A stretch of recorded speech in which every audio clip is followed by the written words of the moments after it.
Magandang gabi po sa lahat. Dahil nauso na po ang social media ngayon, nananawagan po ako sa lahat na kung may makakita po ng video nito at dumaan sa page ninyo, sana po ay pakishare po ito.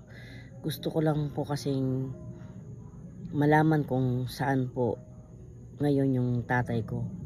6 years old pa lang po kasi ako, iniwan na kami ng tatay ko po. Actually, pumunta siya ng ibang bansa. Lumipas ang mga taon, hindi ko na siya nakita. Ang sabi ng mama ko, meron na daw siyang sariling pamilya. Gusto ko lang naman pong malaman kung kumusta na siya at ano ang nangyari sa kanya at kung ano ang itsura niya. Wala naman po akong sama ng loob sa kanya at hindi rin po ako nagtanim ng galit sa kanya kung bakit niya kami iniwan. Siguro dahil gusto ko lang po siyang makita at marami po kasi akong what if.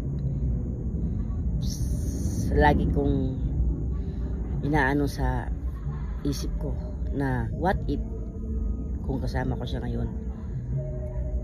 Siguro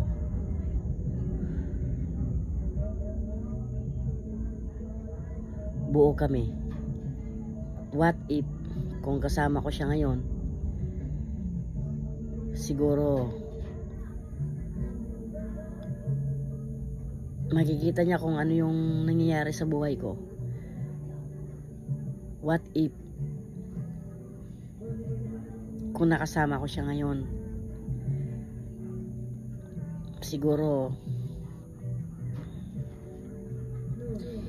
hindi kami watak-watak at kasama ko pa rin yung mama ko, kasi yung mama ko kasi nasa Leyte. Ayaw niya kasi pumunta dito sa Maynila kasi